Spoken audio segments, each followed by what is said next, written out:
अब बाबूलाल मरांडी ने RIMS DIG ground में जो अतिक्रमण हटाया जा रहा है उसे लेकर सीएम हेमंत सोरेन को एक चिट्ठी लिखी है। उन्होंने कहा है कि उन अधिकारियों पर कार्रवाई कब होगी। देखिए, ये बात स्पष्ट है, बाबूलाल मरांडी जो मुद्दा उठा रहे हैं कि भाई हाई कोर्ट का आदेश है अतिक्रमण हटाने का, तो अतिक्रमण हटाया जाए। लेकिन अगर वहां अभिनंदन अपार्टमेंट बनता है, एक मल्टी स्टोरीज बिल्डिंग बन जाती है और वहां का म्यूटेशन है, रसीद है, पंजी 2 में नाम है, उसके बाद नगर निगम RRDA नक्शा पास करता है, तमाम चीजें होती हैं और उसके बाद अपार्टमेंट बनाकर बेच दिया जाता है। SBI जैसे बैंक तमाम कागजातों की पड़ताल कर लोन भी दे देते हैं, लीगल ओपिनियन भी पूरा हो जाता है, लेकिन उसके बाद पता चलता है कि ये रिम्स की अधिग्रहित जमीन थी। तो सवाल यह है कि आखिर रजिस्ट्रार, अंचल अधिकारी, रांची नगर निगम के जिम्मेदार अधिकारियों पर कार्रवाई कब होगी। मदन, एक तो देखिए जनता के मन में यह भी है, लोगों के मन में यह भी है कि अदालत इस पर आगे क्या कहेगी। जो पीड़ित हैं, जो अधिकारियों की वजह से भुगत रहे हैं, उनके साथ उन्हें कोई मुआवजा मिलेगा, उन्हें कोई राहत मिलेगी। और दूसरी बात देखिए, बाबूलाल मरांडी सीधे स्पष्ट तौर पर यह सवाल उठा रहे हैं कि क्या ऐसे अधिकारियों को चिन्हित किया जाएगा। देखिए, दो महत्वपूर्ण बिंदु है। एक तो है कि सरकारी संपत्ति पर अवैध निर्माण जो है वो कहीं से जायज़ नहीं है, एक तरह से कहें तो अतिक्रमण मुक्त होना चाहिए। लेकिन एक दूसरी तरफ जो सवाल आज बाबूलाल मरांडी यानी कि बीजेपी के प्रदेश अध्यक्ष और नेता प्रतिपक्ष ने उठाया है, वो एक अहम सवाल है। हम भी जब अतिक्रमण के कार्य शुरू हुए, तब जब कवरेज के लिए पहुंच रहे थे, तो स्थानीय लोगों का जो बुरा हाल था रो रो कर, उसके बाद जब हाथ में उनके दस्तावेज देखे, और इतनी मोटी दस्तावेज जिसको पढ़ने में हमें कम से कम 2 दिन का वक्त लग जाए, तो उससे समझ में आया कि आखिर सिस्टम कितना भ्रष्ट है और सिस्टम कैसे एक के बाद एक लापरवाही अपनी दिखाई है, ये समझने की जरूरत है। और उसी सिस्टम को आज बारीकी से बाबूलाल मरांडी ने पत्र के माध्यम से मुख्यमंत्री हेमंत सोरेन तक पहुंचाया। बाबूलाल मरांडी ने कहा कि रिम्स की अधिग्रहित जमीन पर अवैध जो निर्माण है और जो कब्जा है वो अतिक्रमण मुक्त होना चाहिए, और एक पूरी तरह से अगर आप देखें तो ये हाईकोर्ट के आदेश का पालन करना चाहिए। लेकिन दूसरी पहलू जो ये है कि एक भ्रष्ट सिस्टम, उन्होंने एक उदाहरण भी दिया कि पूर्व IAS छवि रंजन जैसे अधिकारी अगर ऐसे हों तो कहीं ना कहीं वो इस तरह के काम करवा सकते हैं।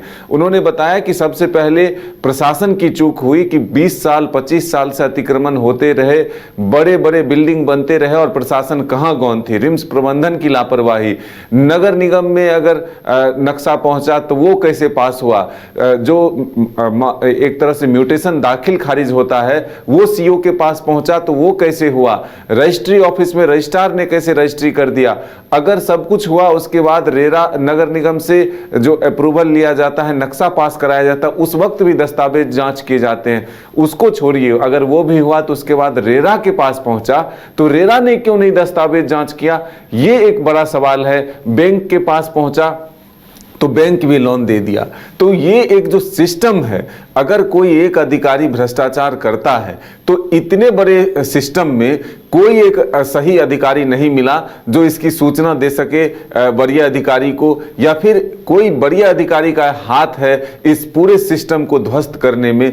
इसी मामले की जांच के लिए बाबूलाल मरांडी ने आज पत्र लिखा है। और एक आम लोगों के लिए भी अब एक चुनौती है कि अगर इतने सिस्टम ध्वस्त हो, इतने सिस्टम भ्रष्ट हो, तो फिर आप सही जमीन की खरीदारी कर रहे हैं, इसकी गारंटी कौन देगा। जब अंचल से आपको CO से म्यूटेशन होता है, दाखिल खारिज होता है, जमाबंदी होती है, अगर वो गलत रिपोर्ट दे दे, अगर रजिस्ट्री ऑफिस में आपको गलत तरीके से रजिस्ट्री हो जाए, अगर आप नगर निगम में नक्शा पास कराने के लिए जाते हैं वहां भी नक्शा पास अवैध तरीके से हो जाए, तो ये फिर सिस्टम कैसे काम करेगा, और सही कौन है गलत कौन है, जमीन की खरीदारी लोग कैसे करेगा, ये सबसे बड़ी चुनौती है। क्योंकि जीवन भर की मोटी कमाई से लोग अपना घर खरीदते हैं, लोग फ्लैट खरीदते हैं, जमीन खरीदते हैं, और अगर वही छीन जाए, कोई बेईमानी कर ले, कोई इसी तरह से हड़प ले, और कोई अगर भ्रष्टाचार से मोटी रकम को घूस के रिश्वत के तौर पर ले ले, तो फिर आखिर सिस्टम काम करेगा कैसे। और इसी सिस्टम पर सवाल आज बाबूलाल मरांडी ने उठाया है कि इस भ्रष्ट सिस्टम को दुरुस्त कौन करेगा। बिल्कुल, तो अब देखने वाली बात यह होगी कि बाबूलाल मरांडी की इस चिट्ठी का क्या असर होता है। क्या ऐसे अधिकारियों को लेकर कोर्ट की तरफ से कोई निर्देश आएगा? क्या सरकार की तरफ से कोई पहल की जाएगी कि ऐसे अधिकारियों को चिन्हित किया जाए, कम से कम उनसे पूछा जाए कि आपसे ये चूक कैसे हुई? अब देखने वाली बात होगी कि आगे इस पर क्या होता है। क्रिकेट के विश्व मंच पर छा रही हैं रांची की प्रतिभाएं। इन प्रतिभाओं को संवार रहा है जेके इंटरनेशनल क्रिकेट एकेडमी। अनुभवी कोच की देखरेख, सुविधाओं से लैस जेके क्रिकेट एकेडमी अनुशासन और आत्मविश्वास का विश्वास भरा सफर।